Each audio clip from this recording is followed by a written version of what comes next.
Assalamualaikum warahmatullahi wabarakatuh. Baik teman-teman, kali ini saya akan menjelaskan materi pertama kita pada mata kuliah Filsafat Pendidikan Islam, yaitu dengan subtema pengertian filsafat pendidikan Islam, ruang lingkup, tujuan, peranan, dan juga metodenya. Sebelum kita mulai, mari sama-sama kita membaca ayat basmalah. Bismillahirrahmanirrahim. Baik, untuk slide pertama, filsafat. Pengertian dari filsafat yaitu berpikir sedalam-dalamnya tentang segala sesuatu. Jadi ketika teman-teman melihat sebuah pohon misalnya, kemudian teman-teman berpikir, oh, di dalam pohon ini ada apa aja ya bagiannya. Misalnya, oh iya, dari yang paling bawah ada akar, kemudian ada batangnya, ada ranting-rantingnya, ada daunnya, dan ada beberapa pohon yang juga berbuah gitu. Kemudian teman-teman berpikir lagi, bagian akar itu tugasnya untuk. Nah, proses berpikir itu disebut dengan teman-teman sama dengan sedang berfilsafat gitu. Filsafat juga memiliki pengertian, yaitu usaha untuk mendapatkan jawaban atau pemecahan atas suatu hal. Dimulai oleh rasa heran, bertanya dan memikir tentang asumsi-asumsi kita yang fundamental atau mendasar. Jadi, poin pokok dari berfilsafat yaitu adalah berpikir gitu. Berpikir dari rasa penasaran, rasa heran, bertanya-tanya itu. Begitu ya. Tentang apa saja. Baik, misalnya teman-teman berpikir tentang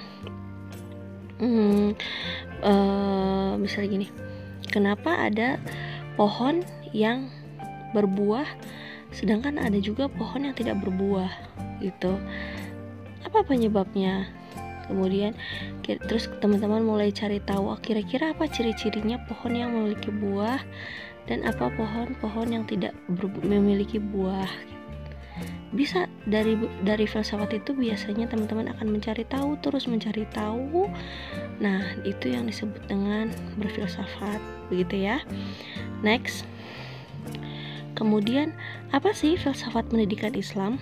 Nah, filsafat pendidikan Islam adalah berpikir sedalam-dalamnya berdasarkan sumber wahyu Al-Quran dan Al-Hadis tentang pendidikan. Jadi, kalau tadi teman-teman berfilsafat adalah teman-teman memikirkan segala sesuatu yang fundamental atau mendasar, yang didasari dengan rasa heran, bertanya-tanya dan memunculkan asumsi-asumsi, maka filsafat pendidikan Islam adalah jelas pasti berpikirnya yang berkaitan dengan pendidikan. Nah, kemudian pendidikan yang mana? Bukan filsafat pendidikan secara umum, tetapi filsafat pendidikan yang Islam. Nah, sumber dari ajaran Islam adalah yaitu Al-Quran dan Sunnah. Ya, jadi ketika teman-teman memikirkan segala sesuatu yang berkaitan dengan pendidikan berdasarkan Al-Quran dan Sunnah, berarti teman-teman sedang melakukan kegiatan berfilsafat tentang pendidikan Islam. Contohnya misalnya gini, sekarang jurusan pendidikan matematika itu bukan hanya ada di UIN ya, tapi di di Universitas Lampung juga ada pendidikan matematika. Nah, teman-teman mulai berpikir, apa ya perbedaannya jurusan pendidikan matematika di Universitas Islam Negeri Raden Intan dengan Universitas Lampung? Apa ada perbedaannya? Oh iya, ada. Beberapa mata kuliah di UIN itu tidak diajarkan di Unila, seperti ya jelas mata kuliah yang berkaitan dengan keislaman begitu. Kemudian kira-kira outputnya bagaimana?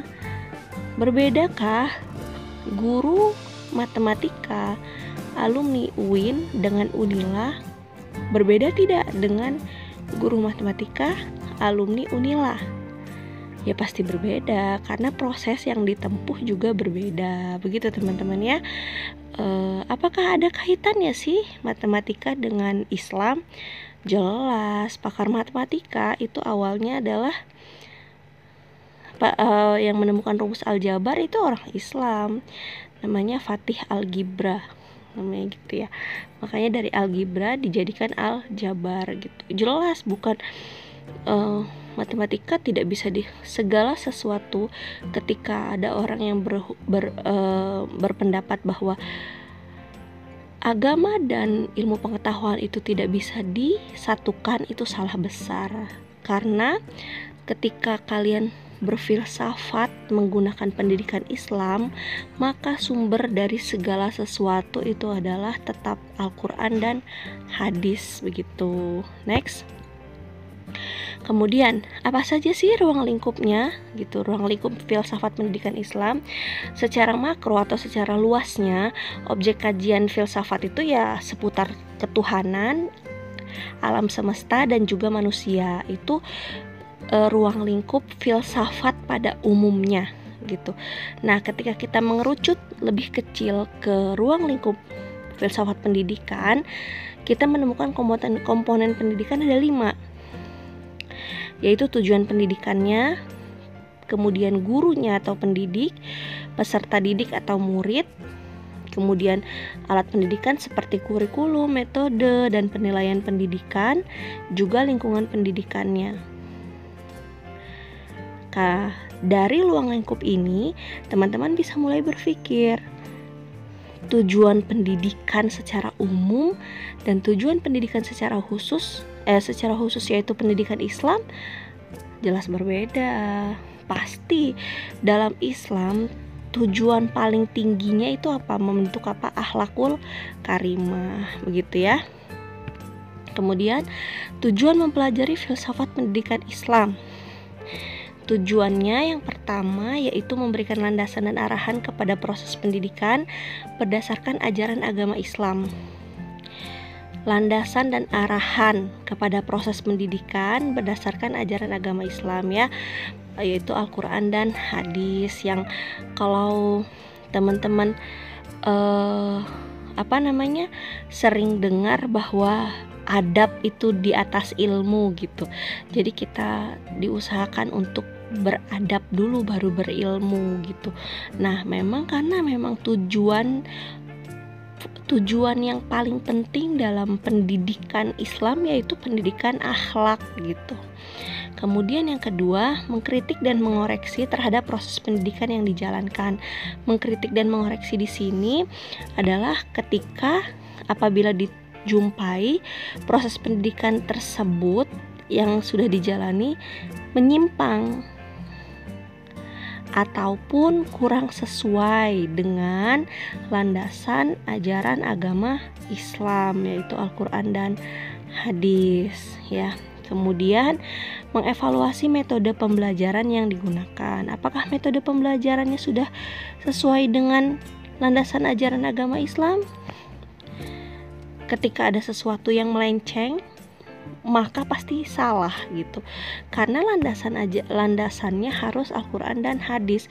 Ketika ada sesuatu yang bertentangan baik di dalam proses dan juga metode pendidikan yang bertentangan dengan Al-Quran dan hadis, pasti ada yang salah begitu teman-teman ya.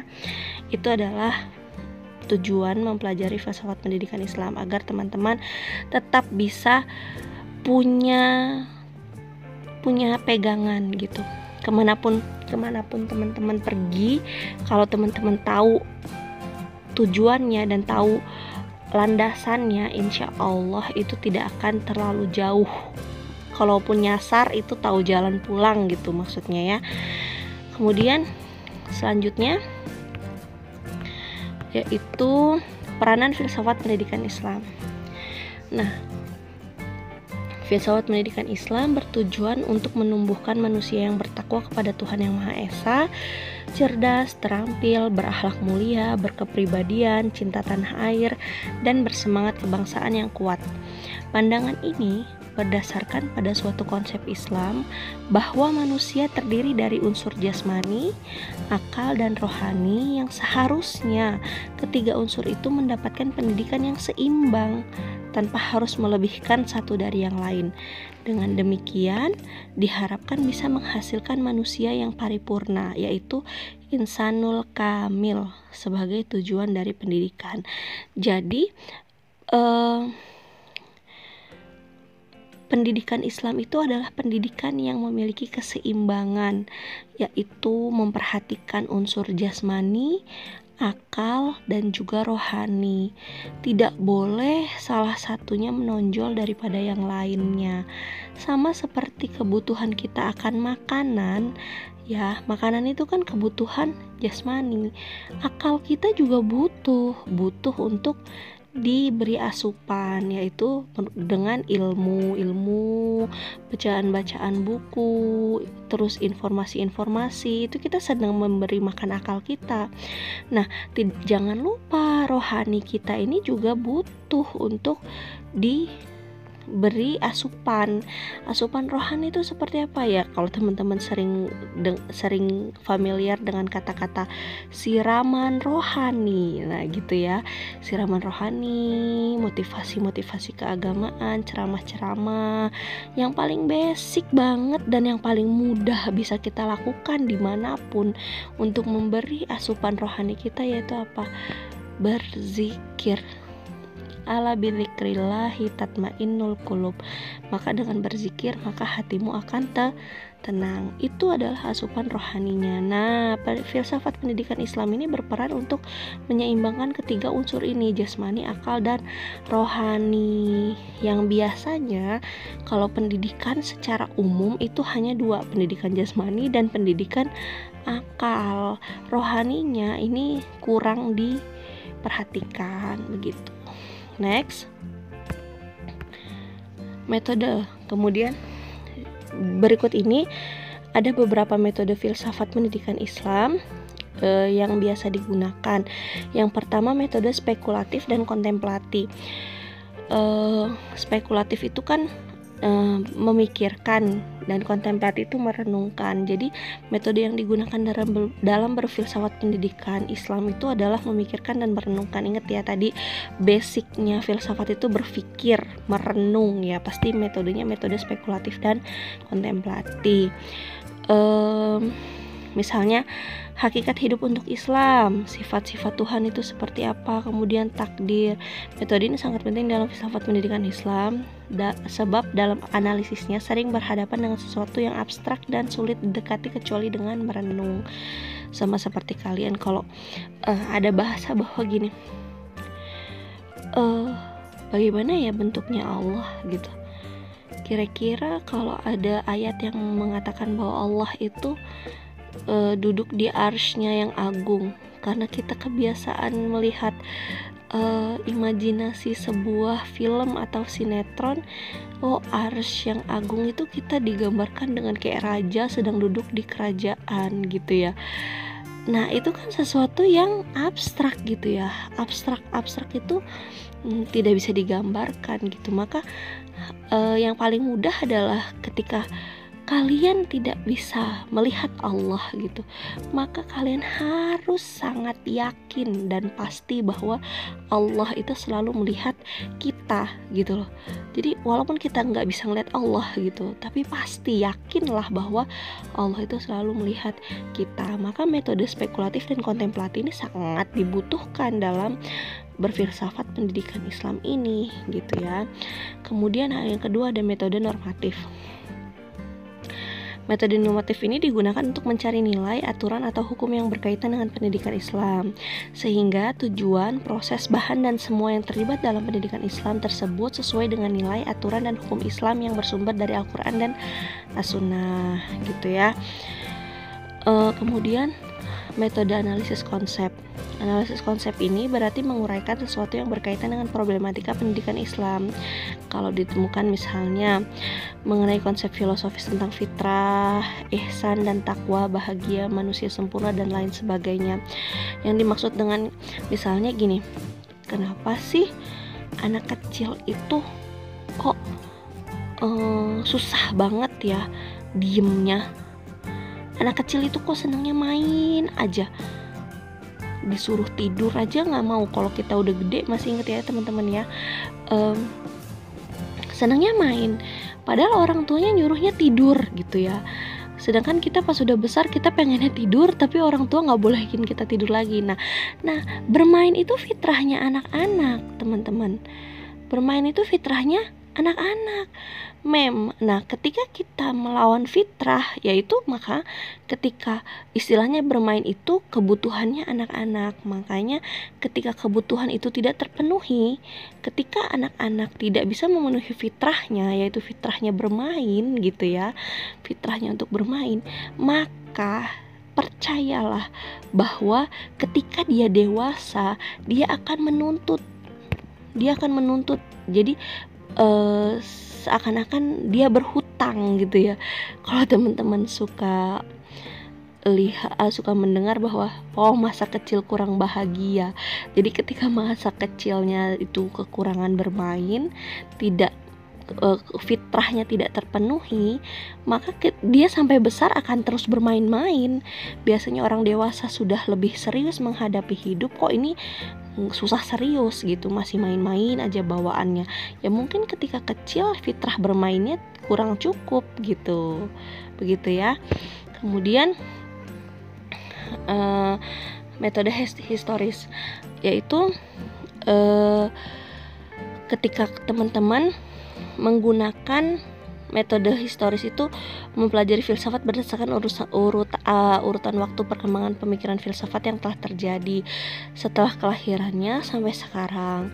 Metode histori ini berarti juga menggunakan sejarah sebagai cara untuk mengambil pelajaran peristiwa yang sudah terjadi untuk diproyeksikan ke masa depan. Seperti kayak teman-teman pernah mendengar peristiwa peristiwa tentang haji misalnya gitu. Nah, kenapa sih sekarang kita manusia itu salah satu rukun kita untuk menjadi orang Islam itu salah satunya yaitu naik haji gitu. Bagaimana sih urutan-urutannya berhaji gitu. Nah, ini kita semuanya menggunakan metode historis, menggunakan metode sejarah gitu. Kita melihat waktu itu sejarahnya bagaimana Nabi Ibrahim itu bukan Nabi Ibrahim, maaf, tapi Siti Hajar. Siti Hajar itu historisnya bolak-balik ke Bukit Safa dan Bukit Marwah sebanyak 7 kali untuk mencari air untuk Nabi Ismail yang menangis kehausan. Maka dari sejarah tersebut, sa'i merupakan salah satu rukun umroh dan haji. Kemudian setelah itu tawaf. Nah, kenapa ada tawaf gitu? Ya, mengelilingi Ka'bah. Terus kenapa ada lempar jumroh? Itu semuanya menggunakan metode historis. Makanya kita juga sebagai pendidikan Islam, kita juga menggunakan metode historis ini gitu ya. Kemudian selanjutnya ada metode deduktif. Metode deduktif ini berarti penalaran dari suatu kebenaran umum ke suatu hal yang khusus. Metode ini digunakan dalam berfilsafat karena pada dasarnya filsafat itu bersifat rasional, logis, dan lebih banyak berangkat dari kebenaran-kebenaran yang bersifat umum. Metode ini tepat dijadikan alat mencari kebenaran yang abstrak logis sesuai dengan filsafat pendidikan Islam. Tadi kalau filsafat itu bersifatnya rasional dan logis, tapi ingat, sumber ajaran Islam ini banyak yang abstrak gitu loh. Makanya kita butuh menggunakan metode deduktif untuk membawa suatu kebenaran yang umum menjadi sesuatu hal yang khusus gitu. Karena sifat dari filsafat rasional, tapi sifat dari Islamnya itu kan ada abstraknya gitu loh. Abstrak dan rasional kan harus dikaitkan gitu karena bukan sesuatu yang sama. Kemudian metode terpadu. Nah, metode terpadu ini adalah memadukan unsur rasional empiris dengan unsur intuisi. Dalam kaitan ini, ketika menyelesaikan persoalan pendidikan Islam, tidak hanya mengandalkan unsur rasional empiris, tapi juga mengakui kebenaran intuisi dan menggunakannya sebagai metode pencarian kebenaran.